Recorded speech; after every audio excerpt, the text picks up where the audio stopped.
Padre, queremos darte gracias de poder reunirnos en tu nombre una vez más. Queremos agradecerte, Señor, por tu palabra.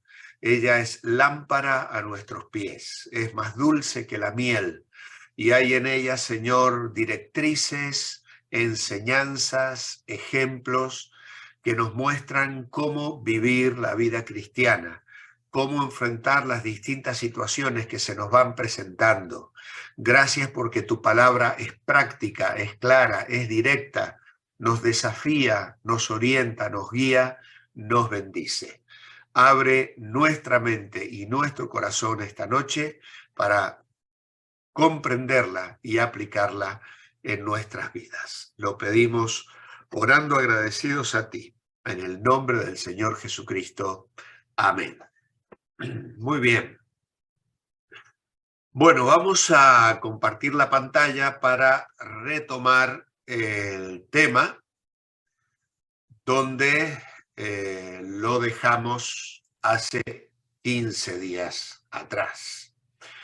Estuvimos destacando en los primeros versículos del capítulo 2 de Tesalonicenses el conflicto en el ministerio. Y vimos cómo el apóstol Pablo le recuerda a los tesalonicenses esas situaciones tan complicadas que él vivió en Filipos y que marcaron un poco la dinámica que ellos llevaron a cabo al entrar en Tesalónica con el mensaje del Evangelio. Lejos de acobardarse, el apóstol Pablo y su equipo misionero fueron adelante presentando el Evangelio con todo denuedo. Y es precisamente la carátula que tenemos hoy para continuar nuestro estudio, ya que ellos debieron esforzarse. Y hemos señalado cómo la iglesia oraba por denuedo, cómo los enemigos de los apóstoles y de los primeros cristianos notaban el denuedo y la autoridad con que aquellos que habían estado con Jesús predicaban la palabra, y el apóstol Pablo pide valentía y denuedo para llevar adelante el mensaje del Evangelio, un pedido que expresa en Efesios capítulo 6 y que se repite también en el capítulo 4 de Colosenses. En base a esto, estuvimos pensando la importancia de asumir que como creyentes tengamos que padecer, ser vituperados por Dios. Pedro, hemos dicho, lo consideraba parte de la vida cristiana, incluso les escribía a los suyos, a la iglesia, diciéndole que no se sorprendieran. Y si pudiésemos pasar por muchos otros pasajes de la Biblia, podríamos ver cómo, por ejemplo, Pablo le anima a Timoteo en su segunda carta, diciéndole: no nos ha dado Dios espíritu de cobardía, sino de poder, de amor y de dominio propio. Por lo tanto, los creyentes somos llamados a sufrir esos conflictos que pueden venir en medio del trabajo, en medio del ministerio, en medio del testimonio que queremos dar. A veces los conflictos pueden venir de los no creyentes, como era el caso de los apóstoles allí en Hechos de los Apóstoles, pero también a veces pueden venir de la propia iglesia, ¿no? En el caso de Pablo, se estaban metiendo dentro de la iglesia falsos apóstoles que pretendían quitarle autoridad y arrastrar a la iglesia en un camino de legalismo, de normas, de sujeción a las antiguas leyes de la ley. Y entonces eso también produjo conflictos que le hicieron padecer mucho al apóstol Pablo. Sin embargo, él oraba y pedía que oraran por él para ser valiente a la hora de decir siempre la verdad. Y por supuesto, a la hora de predicar el evangelio ante un mundo que estaba más dispuesto a rechazarlo que a recibirlo. Ahora nos toca mirar las condiciones del ministerio.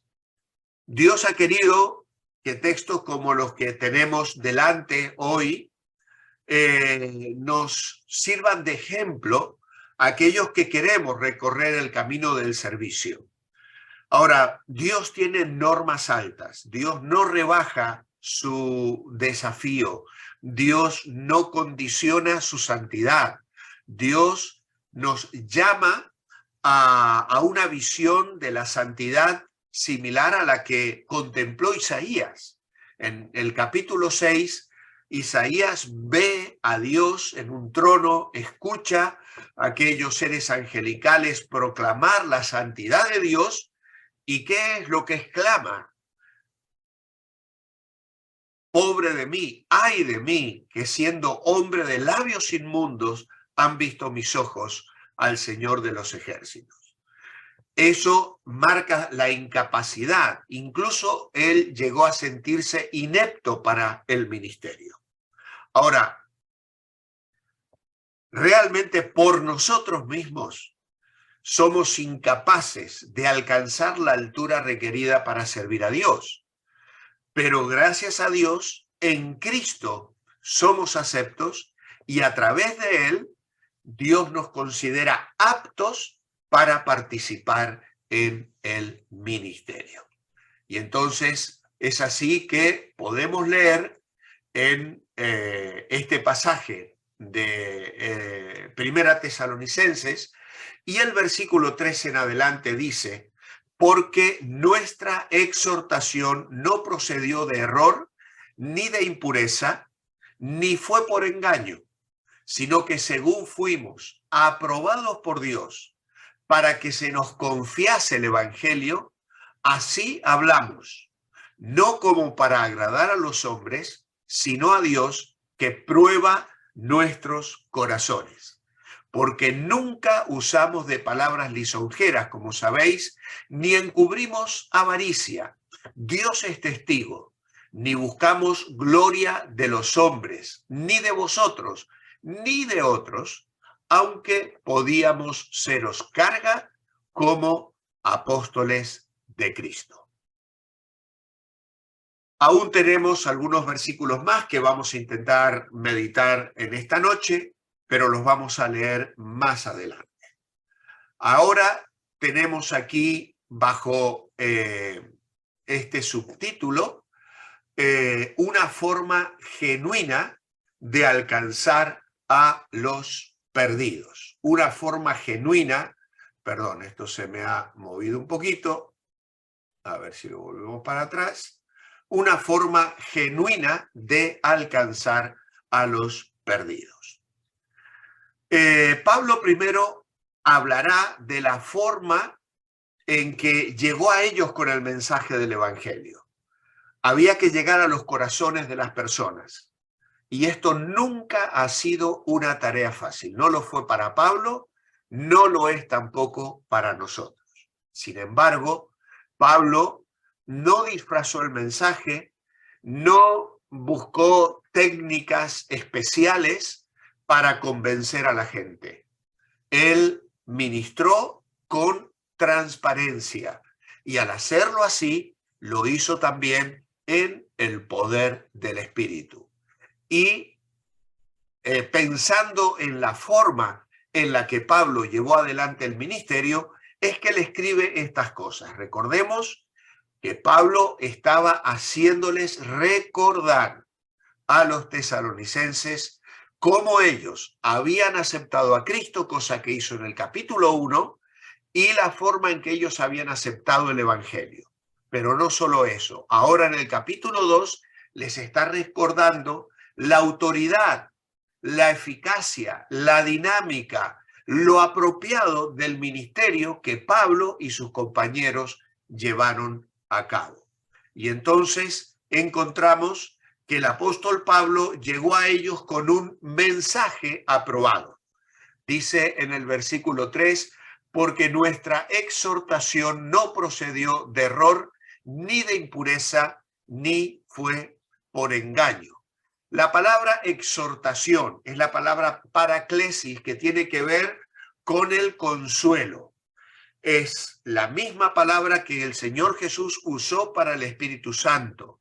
Significa uno que viene al lado mío para ayudarme, alguien que se pone a mi lado.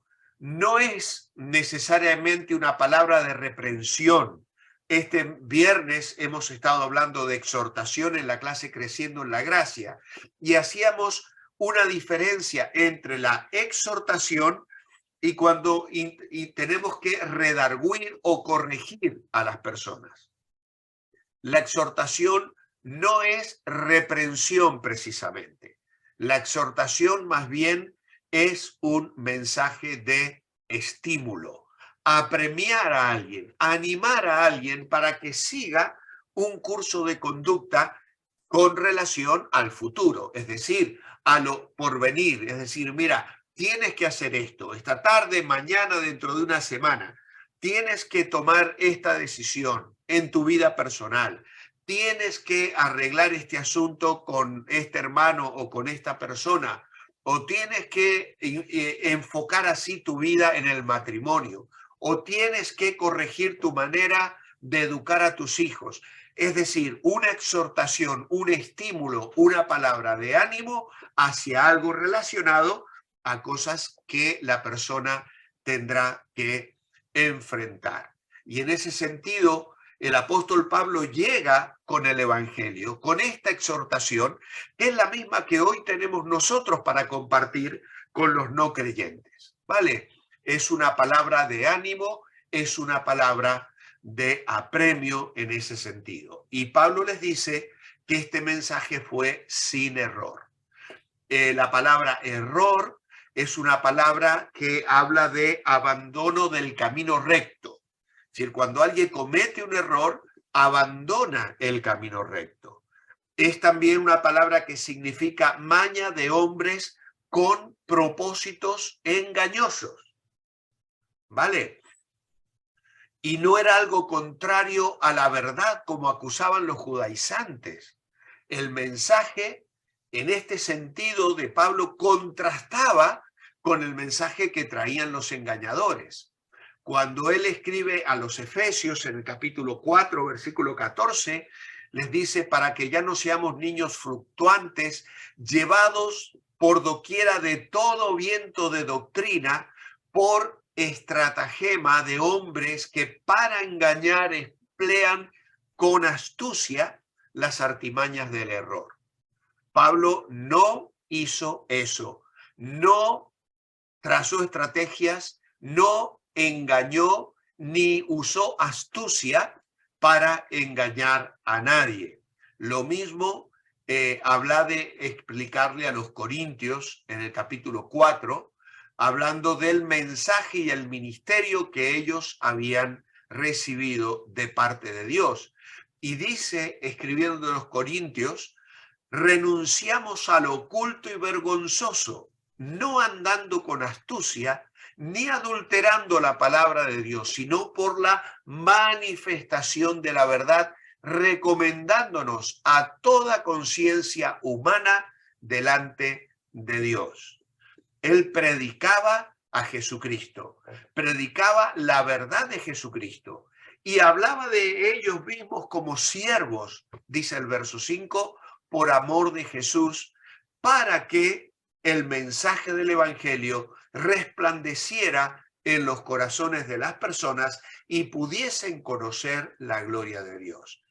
Este aspecto enfatiza el mensaje, un mensaje sin error. Luego también les dice de un mensaje sin impurezas, esto es, sin inmundicia, sin prostitución espiritual, inmoralidad, basura. Lamentablemente, se malinterpretaba el beso de la paz que utilizaban los primeros cristianos, o incluso cuando se hablaba de una fiesta de amor, que era la cena del Señor. No era difícil que los paganos, los gentiles, incluso los que tenían mentes depravadas, leyeran en esas expresiones cosas que no se decían. De hecho, cuando se habla de las falsas doctrinas, muchas veces, si uno lee, por ejemplo, Segunda Pedro y Judas, vamos a encontrar que los falsos apóstoles y los falsos maestros introducían doctrinas que iban envueltas en sensualidad, en aspectos sexuales pecaminosos y corrompidos. De hecho, hasta dice que arrastraban a las mujeres sencillas, ¿no? Es decir, era realmente algo verdaderamente diabólico. Y Pablo está aquí enfatizando el motivo que ellos tenían al comunicar un mensaje sin ninguna impureza. Y luego también un mensaje sin engaño. La palabra griega allí es dolos, que es un cebo, una trampa, atrapar mediante un cebo. Es decir, no hubo tácticas ocultas para engañar a los oyentes, como es típico de los falsos maestros. En una ocasión, siendo yo muy jovencito, discutiendo con un compañero de curso, él me citó para discutir acerca de doctrinas y trajo personas de la secta que lo habían envuelto a él. Y con engaños me llevaron a una propiedad que ellos tenían cerca donde nos habíamos citado, para allí, bueno, pues entre muchas personas intentar convencerme con sus argumentos en contra de la verdad del evangelio que yo creía. Y eso es típico de los falsos maestros. Trabajan de esa manera, intentan atrapar mediante un cebo, usan tácticas ocultas para engañar. Y una de las cosas que a mí me hizo pensar, a pesar de que los argumentos que ellos usaban y la manera de interpretar la Biblia incorrecta me hizo dudar de si yo lo estaba realmente interpretando bien, fue el hecho de pensar que ellos no fueron transparentes conmigo. Me llevaron a ese lugar engañado. Y eso a mí me hizo tener la certeza de que esta gente no comunicaba la verdad. ¿Por qué? Porque me habían engañado. Me habían seducido para hacerme caer en una trampa donde yo iba a hablar con mi compañero y otra persona y terminé enfrentando a 10 o 12 personas que todas pues realmente se habían confabulado para entre todos convencerme. Y obviamente yo solito contra toda aquella gente fue sin duda algo muy, muy duro para mí, ¿no? Pero justamente el que me engañaran me hizo pensar en la debilidad de sus argumentos y en su mala forma de interpretar pasajes de la Escritura. Para que lo sepáis, eran de la iglesia adventista, que lamentablemente enseñan algunas cosas en relación a la salvación que nos hacen mantener una distancia muy firme en contra de las doctrinas que ellos enseñan. Así que bueno, aquí ellos hablan y comunican el evangelio y lo hacen con un mensaje aprobado. Pero no solo el mensaje era aprobado. Ahora tenemos que leer versículo 4 al 7 que no hemos leído todavía. Dice allí Pablo, sino que según fuimos aprobados por Dios para que se nos confiase el Evangelio, así hablamos, no como para agradar a los hombres, sino a Dios, que prueba nuestros corazones. Porque nunca usamos de palabras lisonjeras, como sabéis, ni encubrimos avaricia. Dios es testigo, bueno, lo leímos recién, ni buscamos gloria de los hombres, ni de vosotros, ni de otros, aunque podíamos seros carga como apóstoles de Cristo. Aquí, a partir del versículo 4, Pablo va a hablar de la aprobación divina que él y sus compañeros recibieron para ser portadores del mensaje. Porque no solo tenemos que tener un buen mensaje, necesitamos vidas que respalden ese mensaje. Tristemente, mucha gente rechaza el Evangelio porque los mensajeros no los respaldamos con nuestras vidas. Yo puedo llenarme la boca hablando de Cristo, pero si mi vida, mis actitudes, la forma en la que yo muestro mi conducta no es consecuente con el Evangelio, la gente eso lo descubre inmediatamente y menosprecia el mensaje que transmito. Por eso Pablo va a hablar aquí de una palabra que está referida a los metales. Y la idea era poner a prueba con vistas a aprobación. Proverbios 17:3 dice, el crisol para la plata y la hornaza para el oro, pero Jehová prueba los corazones. La idea es que ellos fueron aprobados por Dios y obviamente esa aprobación vino después de pasar por una prueba. Como resultado de esa prueba, Dios les encomendó una responsabilidad importante y esa aprobación está registrada en las Escrituras. La aprobación de Pablo en Hechos 9:15, cuando él está ciego en Damasco y Dios le dice a Ananías, ve porque instrumento escogido me es este para llevar mi nombre en presencia de los gentiles. Es decir, Dios sabía lo que había en el corazón de Pablo, en ese hombre que venía a Damasco a perseguir cristianos. Sin embargo, había en su corazón tal anhelo de rectitud que Dios se le presenta para cambiar su perspectiva y revelarse claramente a su corazón. Más tarde, en Hechos 13, los apóstoles y los ancianos de la iglesia en Antioquía imponen las manos y les despiden como misioneros. Y luego dice en 1 Timoteo 1:12, doy gracias al que me fortaleció porque me tuvo por fiel, poniéndome en el ministerio, habiendo yo sido antes blasfemo, perseguidor e injuriador, mas fui recibido a misericordia porque lo hice en ignorancia. Luego tenemos la aprobación de Silas en Hechos 15 y luego también la aprobación de Timoteo en Hechos 16. Hombres probados que recibieron el respaldo de la iglesia para ir adelante con el mensaje.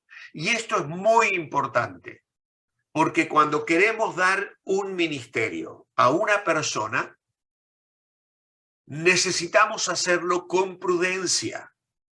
En 1 Timoteo 5:22, que no lo tenéis en el apunte, dice Pablo a Timoteo, no impongas con ligereza las manos a ninguno, ni participes en pecados ajenos, consérvate puro. Así que Pablo le estaba diciendo a Timoteo, ten cuidado a la hora de encomendar a otro, a la hora de dar una tarea a otras personas. Creyentes aprobados por Dios, que fueron probados por Dios, tienen un respaldo absoluto. Ese siervo que ha sido probado y aprobado por Dios tiene autoridad, tiene libertad para servir al Señor y hacerlo en el poder del Espíritu. Cuando Dios ha aprobado mi vida, difícilmente alguien me va a poder desaprobar. Cuando Dios aprueba a una persona, nadie la va a desautorizar para el ministerio. Por eso, nuestra meta siempre debe ser agradar a Dios en todo momento. Dios examina el corazón. Allí se encuentran las corrientes de nuestra vida personal, lo que nadie puede ver, en el corazón. Ahora, el hecho de salir aprobados, de recibir de parte de Dios el ministerio, no es para que yo me cuelgue medallas ni me vanaglorie, como no lo fue para Pablo. ¿Por qué? Porque la idea es no solo que Dios probó mi corazón, sino que sigue probando nuestros corazones, sino que según fuimos aprobados por Dios para que se nos confiase el evangelio, así hablamos, no como para agradar a los hombres, sino a Dios que prueba nuestros corazones. Así que Pablo seguía bajo prueba. Dios seguía probando su corazón. Dice Jeremías 17, engañoso es el corazón más que todas las cosas y perverso. ¿Quién lo conocerá? Amados hermanos, Dios sigue probando nuestros corazones, siempre. Por eso a veces vienen situaciones a nuestra vida, por eso vienen conflictos, por eso vienen situaciones que parece fuera de nuestro control. Porque nunca podemos nosotros sentarnos de brazos cruzados y decir, bueno, Dios ya me aprobó, yo ya tengo un ministerio, ya tengo un nombre hecho, yo ya soy el pastor de la iglesia, así que ahora puedo... No, Dios, si yo dejo de vivir en dependencia, si yo dejo de buscar la santidad, si yo dejo de crecer espiritualmente, si yo dejo de aferrarme al Señor, Dios me va a quitar el ministerio, va a impedir que yo siga sirviéndole. Y esto es lo que Pablo les dice a ellos. No solo Dios nos probó y nos aprobó, sino que continúa probando. ¿Para qué? Para vernos como dignos de confianza para el evangelio. Dice Pablo, para que se nos confiase el evangelio. Y esta es la idea. El evangelio no es nuestro, se nos ha confiado, le pertenece a otro, a alguien que lo delegó sobre Pablo y sus compañeros y nos lo delega a nosotros. Pablo se mostró sorprendido, maravillado y tremendamente agradecido de que Dios confiara en él y depositara en él la confianza para llevar el mensaje del evangelio.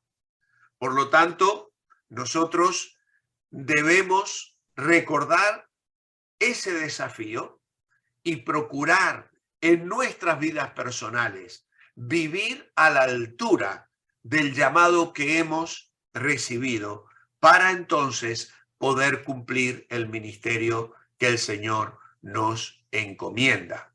Allí en 1 Timoteo 1:11, Pablo confiesa su gratitud por 3 beneficios que él recibió y que estaban íntimamente relacionados, porque él habla allí, dice, según el glorioso evangelio del Dios bendito que a mí me ha sido encomendado. Doy gracias al que me fortaleció, verso 12, a Cristo Jesús nuestro Señor, que me tuvo por fiel poniéndome en el ministerio.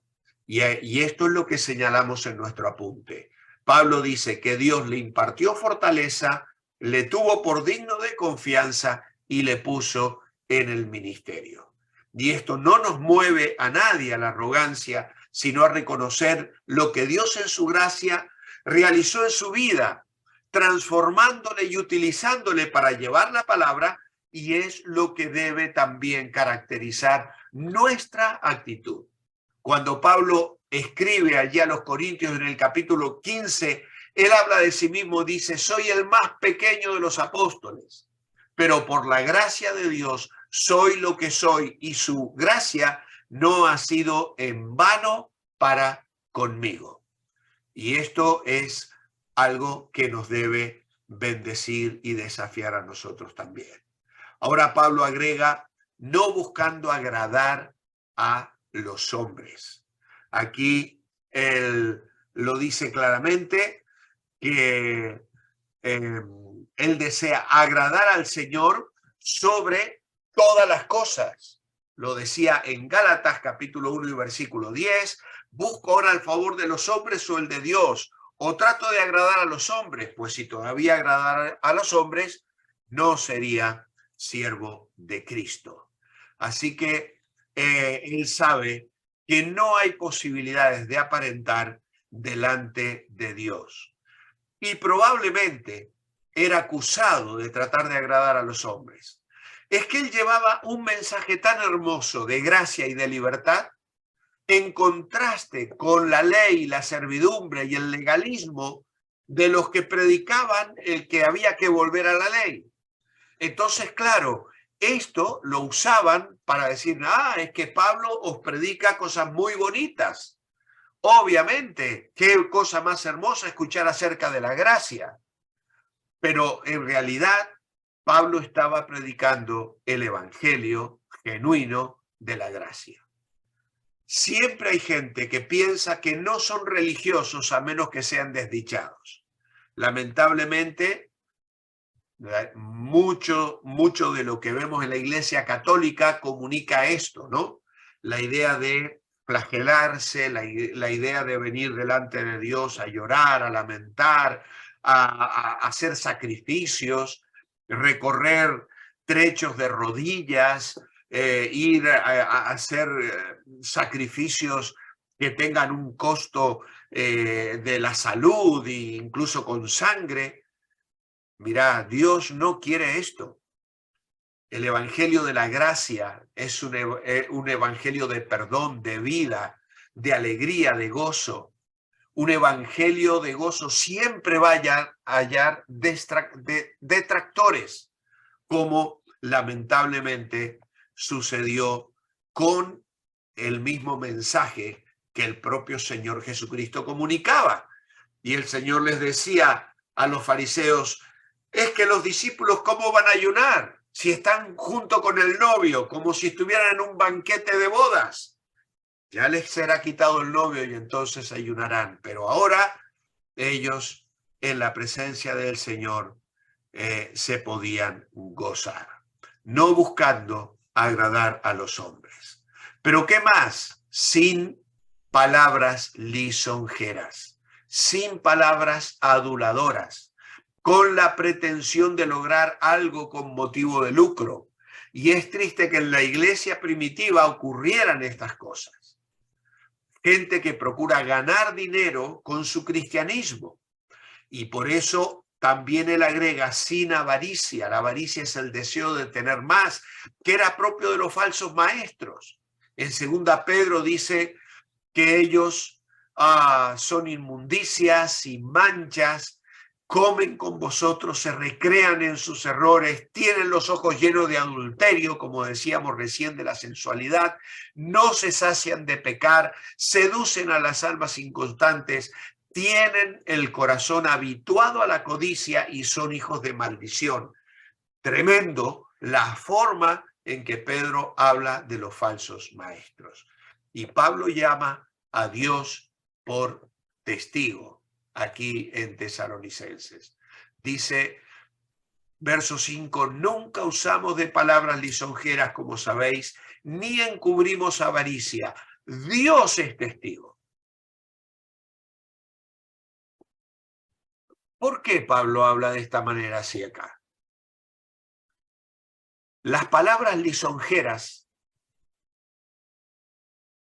como ellos sabían, dice Pablo aquí, eran palabras de las que los tesalonicenses eran testigos. Ellos las escucharon y sabían claramente que Pablo y los misioneros no habían usado palabras aduladoras. Por eso les dice a ellos, como sabéis. Pero cuando habla de la avaricia, dice Pablo, Dios es testigo. ¿Por qué? Porque la avaricia está escondida en el corazón. La avaricia la ve Dios, no la ven los hombres. Yo puedo engañar a otras personas teniendo avaricia en mi corazón, deseo de ganar dinero, de tener más, y la puedo disimular. Por eso Pablo pone a Dios por testigo aquí, porque los tesalonicenses no podían mirar su corazón. Y él usa una fórmula de juramento bíblico aquí para apoyar esa verdad.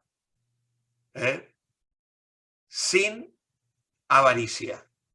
Las palabras lisonjeras son públicas, pero la avaricia es un pecado oculto en el corazón. Y Pablo llama a Dios por testigo. Qué hermoso el testimonio de Pablo. Y cómo nos enseña y nos desafía a que examinemos nuestro corazón. Que no haya en nosotros esa avaricia, esa búsqueda de ganancia personal, de riqueza que hay en el mundo evangélico, lamentablemente.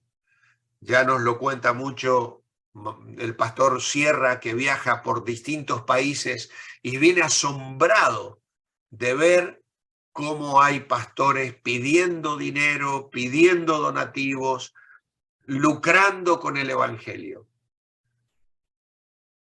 Queremos servir a Dios sin avaricia, sin búsquedas de ganancias personales, sin intentos de enriquecernos nosotros.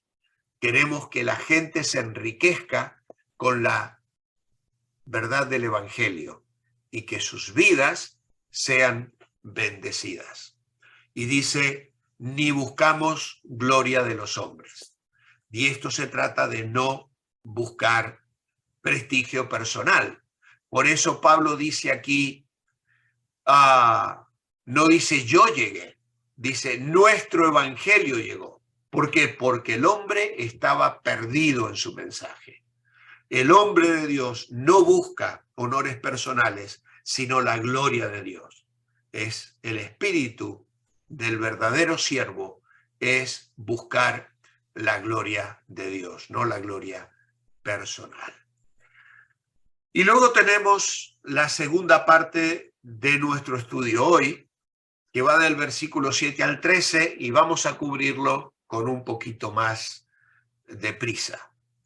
Dice el verso 7, antes fuimos tiernos entre vosotros como la nodriza que cuida con ternura a sus propios hijos. Tan grande es nuestro afecto por vosotros que hubiéramos querido entregaros no solo el evangelio de Dios, sino también nuestras propias vidas, porque habéis llegado a sernos muy queridos, porque os acordáis, hermanos, de nuestro trabajo y fatiga, como trabajando de noche y de día para no ser gravosos a ninguno de vosotros, os predicamos el evangelio de Dios. Vosotros sois testigos, y Dios también, de cuán santa, justa e irreprensiblemente nos comportamos con vosotros los creyentes, así como también sabéis de qué modo, como el Padre a sus hijos, exhortábamos y consolábamos a cada uno de vosotros y os encargábamos que anduvieseis como es digno de Dios que os llamó a su reino y gloria, por lo cual también nosotros, sin cesar, damos gracias a Dios de que cuando recibisteis la palabra de Dios que oísteis de nosotros, la recibisteis no como palabra de hombre, sino según es en verdad la palabra de Dios, la cual actúa en vosotros los creyentes. Y aquí tenemos ahora la segunda parte, es decir, si la primera parte fue una forma genuina de llegar con el evangelio a los no creyentes, ahora es una forma genuina de pastorear a los que han respondido al evangelio. Y entonces Pablo les habla aquí del amor en el ministerio, la importancia de amar. La palabra tiernos allí es una palabra que significa ablandar con calor y sugiere la idea de volverse como niños pequeños, ser amables, en contraste con ser una carga. Y él habla acá de la nodriza, cambiando la figura o el símil, que abriga con ternura al hijo propio. Es decir, la nodriza generalmente cuida hijos ajenos y debe hacerlo bien, pero aquí Pablo habla de la nodriza que cuida con ternura a sus propios hijos, lo que sugiere un cuidado especial.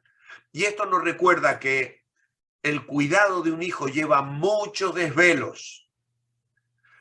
Y para ser padres tenemos que estar dispuestos a darle lo mejor de nosotros. Y Pablo fue un ejemplo de esto. A veces los que son valientes no son tiernos. Pablo combinó las dos cosas. Fue un hombre de valentía y sentimientos tiernos. Por eso les dice, tan grande es nuestro afecto por vosotros. Es decir, el anhelo, el deseo de ser de mucha bendición para estos creyentes tiernos en la fe. Pedro también habla de esto. Pedro habla de ferviente amor.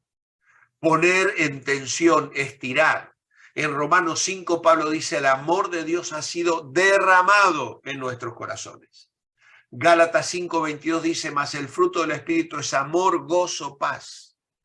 Nadie puede amar como ama un cristiano. Nadie. Porque tenemos la presencia del Espíritu Santo en nuestra vida y debemos tratar a las personas con amor. Luego tenemos el trabajo en el ministerio y esto tiene que ver con la práctica. Pablo llevó adelante un penoso esfuerzo y la palabra que él utiliza aquí en el verso 9, os acordáis, hermanos, de nuestro trabajo y fatiga. Es una palabra que destaca la dureza del trabajo. Y no solo fue duro, sino que hubo muchas dificultades y ellos lo sabían bien. Incluso Pablo, que tenía derecho a vivir del evangelio, renunció a ese derecho, recibió ofrendas, pero mayormente con su propio trabajo se sostuvo y ayudó a sus compañeros. La obra en la iglesia no es una diversión, un recreo, requiere la dedicación de toda persona y está orientada a la edificación de la iglesia. Hay que trabajar arduamente. Luego tenemos la santidad en el ministerio y esto es el respaldo. Y Pablo les dice aquí, vosotros sois testigos de cuán santa, justa e irreprensiblemente nos comportamos con vosotros los creyentes.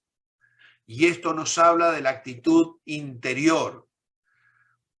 El ser santo significa estar separado para Dios, estar limpios de malas conductas, vivir en la voluntad de Dios, vivir obedeciendo a Dios y hacerlo de una manera justa, es decir, con rectitud, irreprensible, que es de una manera intachable.